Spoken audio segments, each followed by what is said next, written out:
So this random number generator is not as random as it seems because it's really weird how these coincidences keep happening. Anyways, Samantha's Lullaby, Zetsubo no Shima. Catchiness, 8 out of 20. Fittingness, 1 out of 6. Lore significance, 1 out of 4. Bonus point, 1. Overall, 11 out of 30. E tier. So like I was just saying, I didn't intend to do the last versions of Samantha's Lullaby back to back. It just happened that way, so here we are. What I want to say is that this is my favorite version of the original Samantha's Lullaby. The score may not reflect that, but it is my favorite version. The Ballad of Samantha and Remember Forever are complete remixes of the original, but this version I would still consider to be an original Samantha's Lullaby, as not much really changes to the song.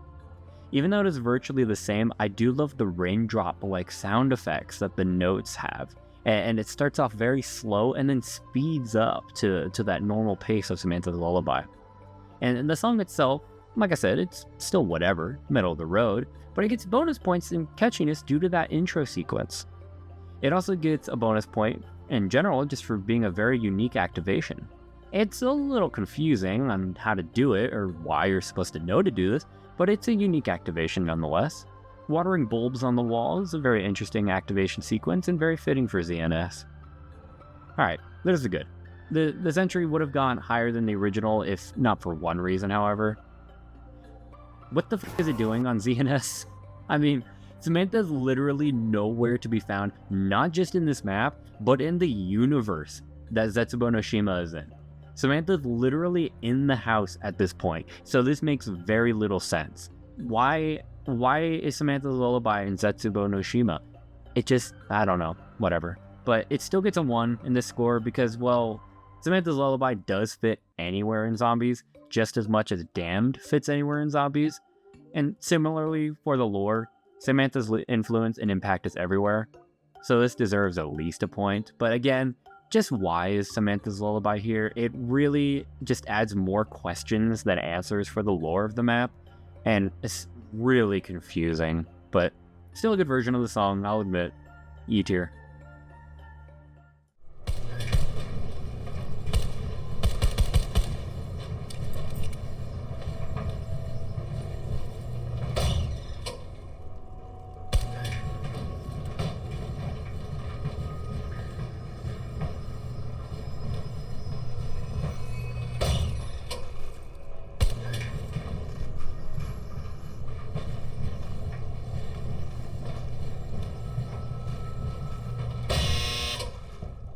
Defend the Dryer, Blood of the Dead.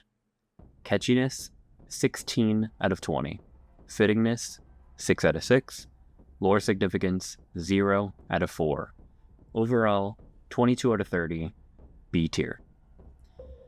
Okay, but, like, why does this song unironically go real hard? I mean, like, it's a very simple idea, but the rhythmic repeating beat replicating that feeling of a thumping laundry machine is performed so epically. It has no reason to be that epic, but it makes completing laundry sound super triumphant and dramatic. It's short, yes, but in the time that it takes, it makes me bounce my head along with the rhythm, and it makes me upset that I didn't remember this song in the first place. It actually originally wasn't going to be in this video, but I found out that there is an activation in Blood of the Dead for this song, even though it was originally just used as an OST for Mob of the Dead, which is where I knew it from for when you're doing the laundry, obviously. But beyond the head-bouncing nature of the song, it is obviously a 6 out of 6 in fittingness, because, you know, there's the obvious fact that these two maps that it's in is, you know, the only two maps that you do laundry, but beyond that, there's a lot of chanting and spiritual noises to be found throughout the song, and it just, you know, exudes energy that is found in Mob of the Dead and Blood of the Dead. Obviously, the praises have to stop somewhere, and they go to a grinding halt in the lore significance section because, well, we're doing laundry. That's not exactly a lot of lore to be found in that, I'm afraid. Overall, very surprising B tier contender. Very happy with this song.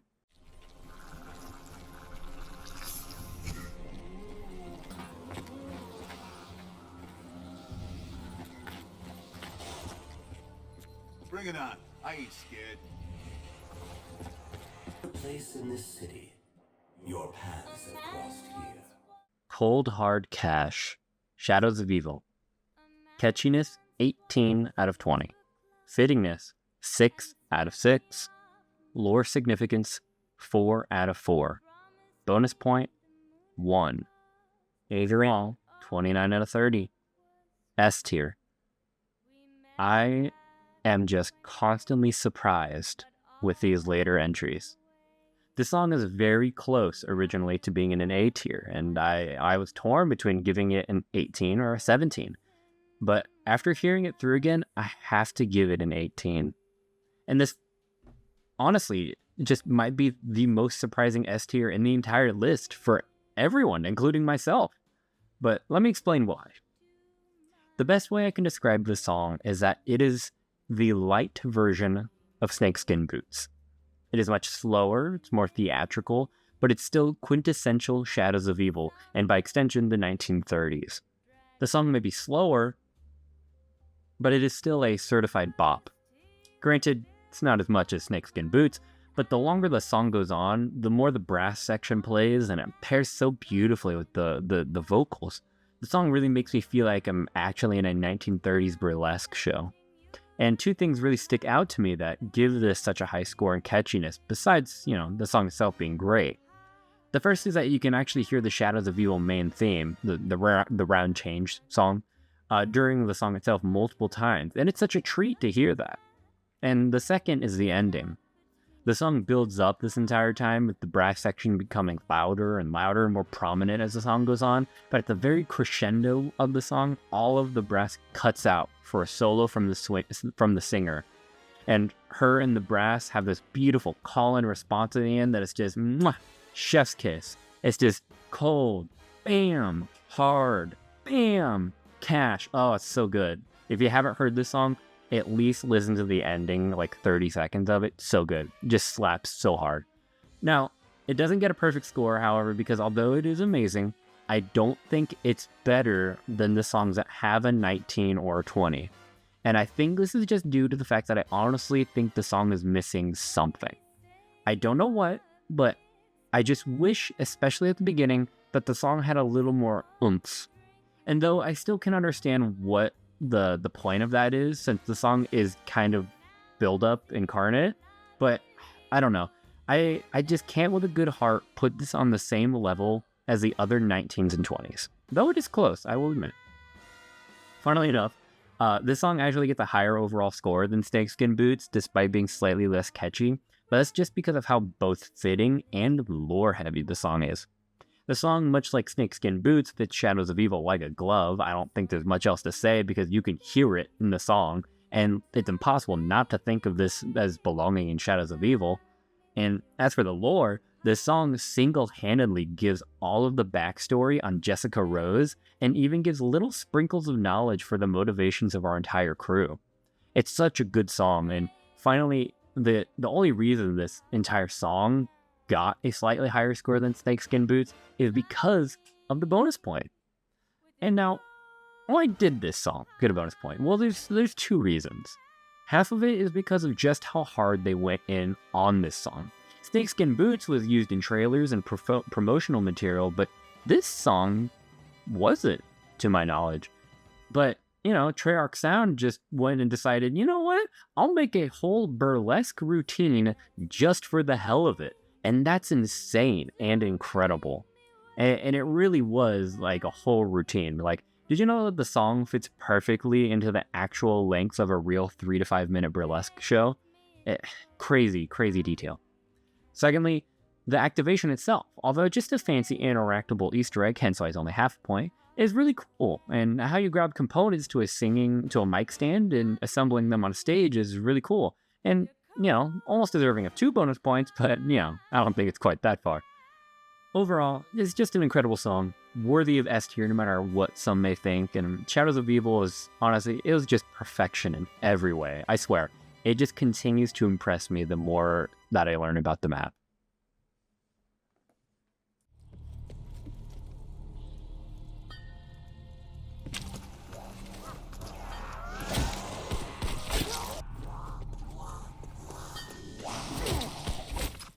Shockwave. Classified. Catchiness, 16 out of 20. Fittingness, 3 out of 6. Lore significance, 3 out of 4. Overall, 22 out of 30. B tier. This song does something that I did not think was possible for a Black Ops 4 song. It recaptured the feeling of a Black Ops 1 Easter egg song fairly well. I could hear this, for instance, being played on Moon instead of Coming Home, for instance, or on a Black Ops 1 map in general. I think the only thing that would elevate it would be if Elena had a death scream or two in there to really sell that Black Ops 1 song feel. But that's nitpicking. The real subtraction from the score, however, is just that there doesn't seem to be anything that sticks out too much in the song. That's not necessarily a bad thing in this case, and this song is very solid. It's catchy, it's memorable, and it had me enjoying my time throughout it all. Now, a little controversial, but the fittingness score only gets a 3 out of 6. It's controversial because when I just hear the song, I do not think of Classified at all. However, when I hear the lyrics, I can most definitely picture Classified, especially when you consider the fact that this song feels like a Black Ops 1 song and the cast of the map is entirely consisting of those from Black Ops 1. And putting that all into consideration, I think giving it a halfway score is entirely appropriate. Finally, for lore significance, I was surprised to hear much of any in this song. It once again talks about Samantha, yada yada, and since it didn't add too much new, and this has been beaten to death in previous songs, I subtracted a point from the total, but didn't let this hurt the overall score too much, as Samantha is a big player on this map. She's still the main motivator, and the whole point of the song is to show that although Samantha isn't directly there, her influence is still felt throughout the map in various ways, including the Easter egg that Richtofen hears her voice on in Area 51. Fun fact if you didn't know. Just like the song says, wherever they go, she will follow like a shadow or a shockwave. Very interesting song, and it surprised me by how much I did actually enjoy it.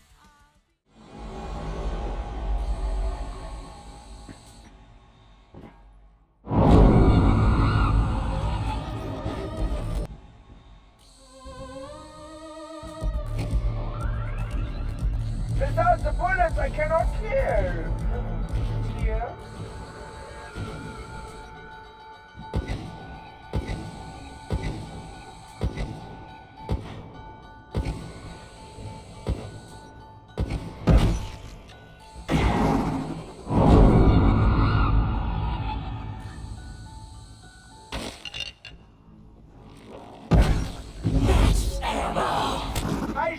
Samantha's Journey, Moon Remastered. Catchiness, 11 out of 20. Fittingness, 6 out of 6. Lore significance, 4 out of 4. Overall, 21 out of 30, C tier. I had no idea that this song existed, and that makes me very, very sad. This song is actually really, really good. It isn't my favorite song inspired by Samantha's Lullaby, but it is very high up there. And it isn't a song that I would consider a remix to Samantha's Lullaby because it's too different. Otherwise, it would be the highest of those beating even ZNS's version. This song came by surprise and kind of came out of nowhere near the end of this video. I'm glad I could review it, and it's definitely a song I'll come back to for the occasional listen when I'm feeling nostalgic. And although it isn't the most complicated or catchy song, the fittingness and lore significance scores go off the charts on this one. Firstly, it obviously gets a perfect 6 out of 6 in fittingness. This song literally represents Samantha's journey, as the title states, and the music captures that feeling perfectly.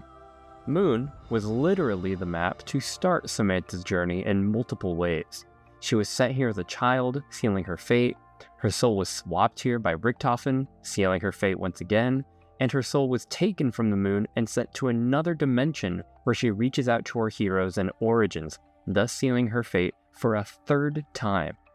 Moon is very eventful for Samantha and is definitely the most fitting map to represent her entire journey. And if I didn't say enough in that explanation, this shows the lore implications of the song perfectly.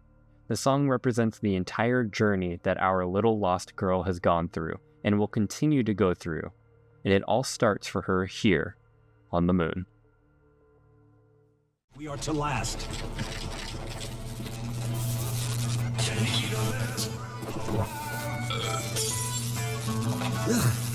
Did anyone check the Power restored.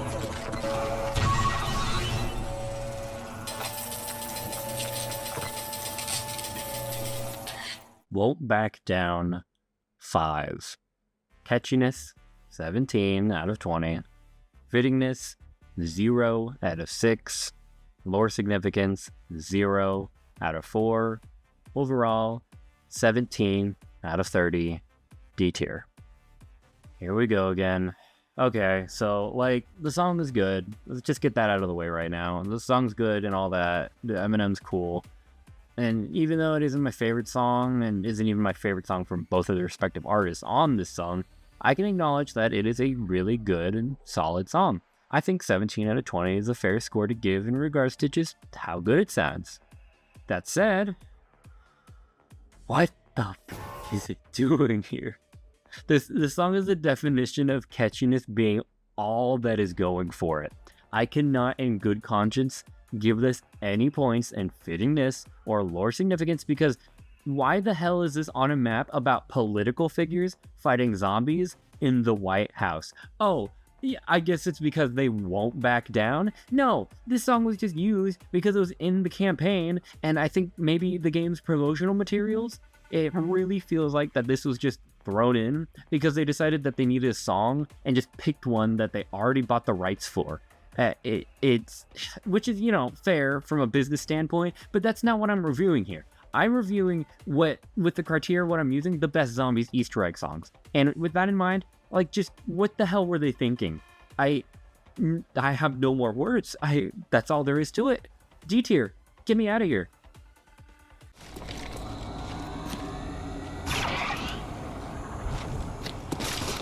claws and knives?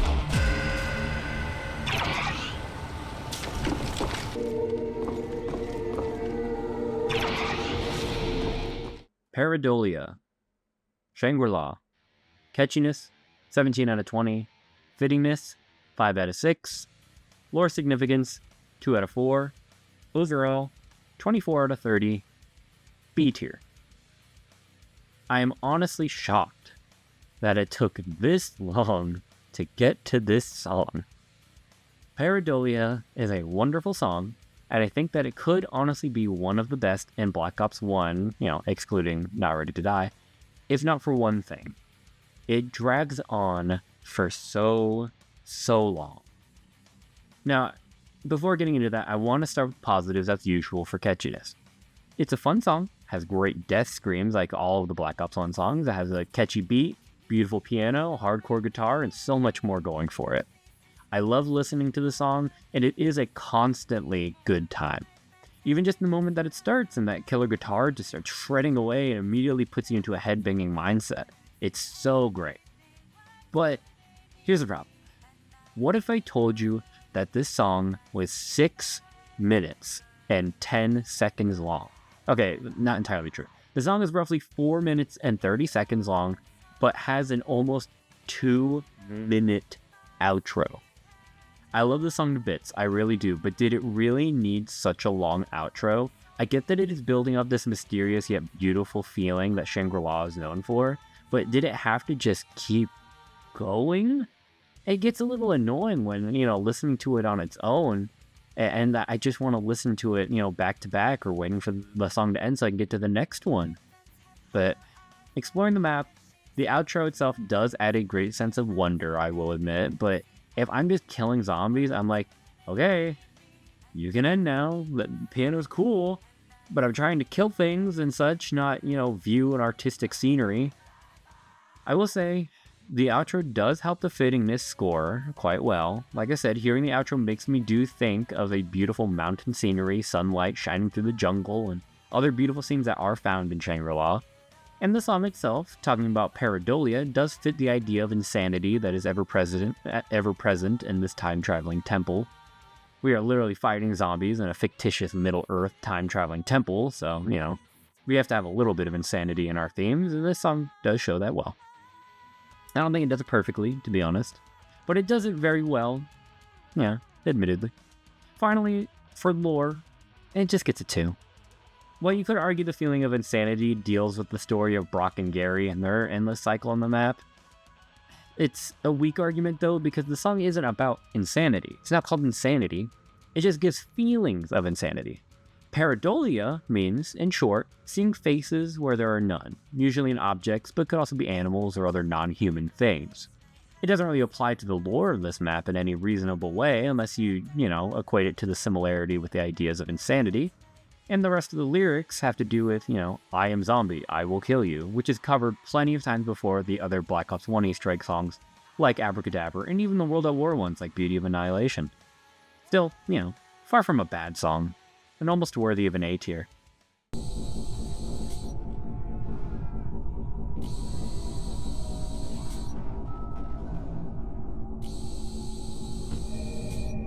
Oh, did I pass out? Must not have been drunk enough. Nightmare. Moon. Catchiness, 20 out of 20. Fittingness, 3 out of 6. Lore significance, 3 out of 4. Overall, 26 out of 30. A tier. Well, well, well. Here we are, the last song. Nightmare is a very interesting song in both its placement and the song itself. You may have already noticed that it gets a 20 out of 20, and I will admit, I'm slightly biased with this one. Nightmare is my favorite Avenged Sevenfold song. So of course I have to put it at the very top score-wise. It's an amazing song, has amazing sound effects, ambience, and just overall musically wonderful to listen to in both repeated playing and in just a theatrical way. However, even though this is my favorite song by them, I have to be fair. So, I gave only a 3 out of 6 in fittingness. Yes, the way you activate it is a nightmare scenario in and of itself, if you don't know, but the fittingness score is for the map itself, not the circumstances of its activation. Saying that, I will acknowledge that being on the moon itself is a nightmare scenario, and many point to the idea that after the moon Easter egg, our characters are quote-unquote stuck on the moon. And if that were true, then yes, Nightmare would be a very fitting song, as that is truly a nightmare scenario. However, they aren't. They can travel back and forth between Area 51 and the moon as many times as they wish to. In fact, this very inter-astral body travel is the reason Classified as a map can exist. So yes, Nightmare fits, but not incredibly well, hence the 3 out of 6. Now, lore significance, I actually want to give it a 3 out of 4. Yes, the song wasn't made intentionally for the purposes of giving lore out, but it still does so unintentionally very well. In this map, our characters are betrayed not once, but twice. Their planet is destroyed, and they are left completely stranded. This truly is a nightmare scenario, and the song really emphasizes how our characters must be feeling. This is a nightmare. That said, I have to say that this reasoning might sound contradictory with the 3 out of 6 score and fittingness. So I'll say this here and now. I don't know how to score the fittingness and lore significance scores for this song. But I do know that I want the total between them to be 6 for this song. These two categories often go hand in hand if you haven't noticed already throughout the entirety of this video. It is lore heavy because their scenario is a nightmare, but it is also fitting because the map and the events that occur are a total nightmare. So they really do need to be paired together. So whether it's a 5 and a 1, 2 and a 4, or in this case a 3 out of 3, the total score still stands, and really I see it more as a 6 out of 10. 26 out of 30 in total, A tier. Oh, and I should say, I was originally going to give a bonus point for this song because the way you activate it is actually very unique.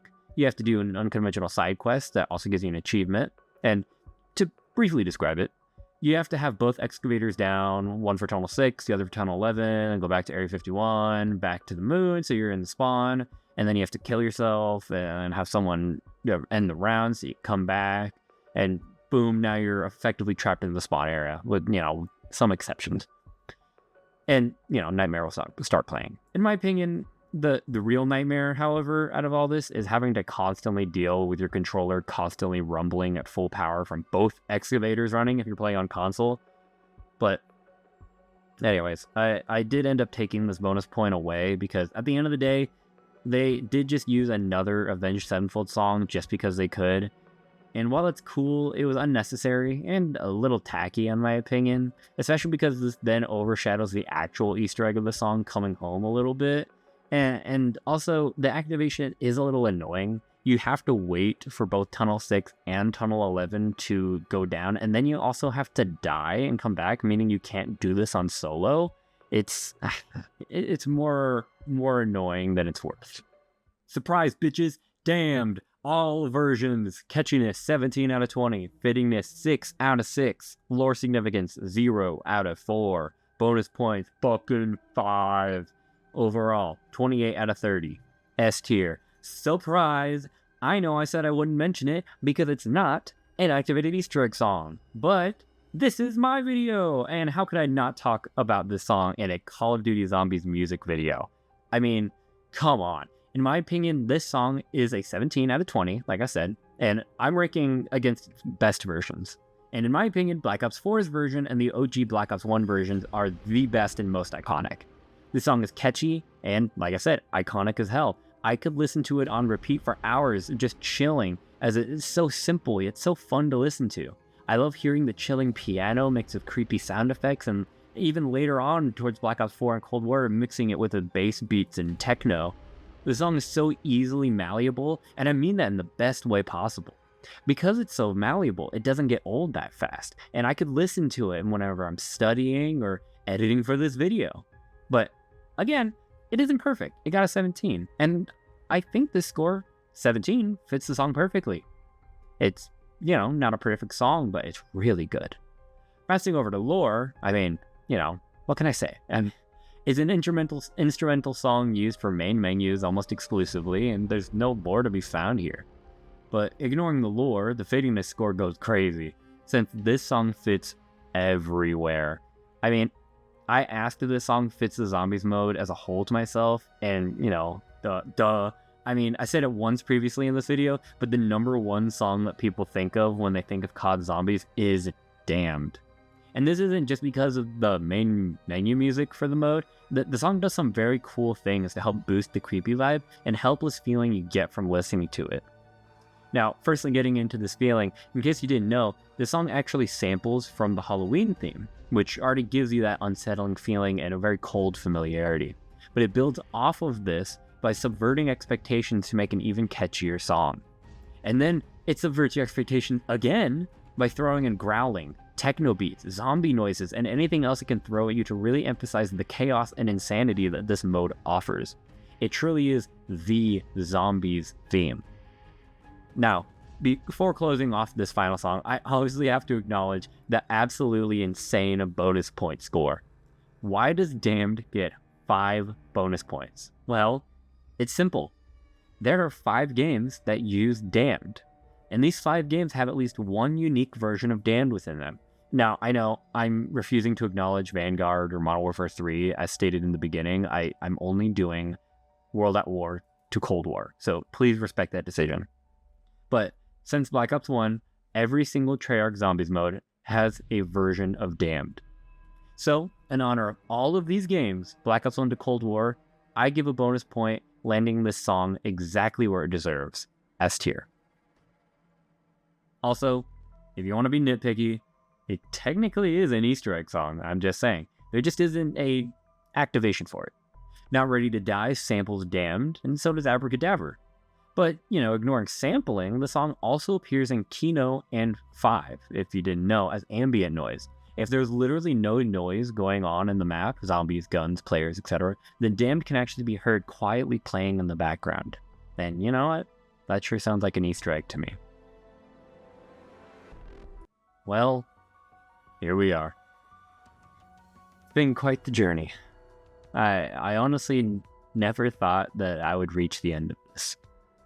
If you want a little behind the scenes, this song has been a little over 2 years of on and off work to make. Honestly, it might be longer than that because I made this tier list ages ago. I always wanted to dedicate more time to this, but I just never had the opportunity to until fairly recently. And you know what? Even if no one watches this, especially not all the way through, I'll still be proud to say that I made this. But if you did watch this all the way through or put me on as background noise, I thank you so much for watching and or listening. I want to give thanks to the Call of Duty Wiki for providing a lot of the fun facts, trivia that I used for this video. I want to thank Brian Toohey, Kevin Sherwood, and everyone else at Treyarch Sound for making this wonderful music, as no matter what I said about all of these songs, yes, even I am the well, the songs are incredible and memorable pieces of music that will be remembered and cherished for years to come. I also want to thank all of the other artists, Johnny Cash, even though he's gone, Avenged Sevenfold, and all of the other guest stars.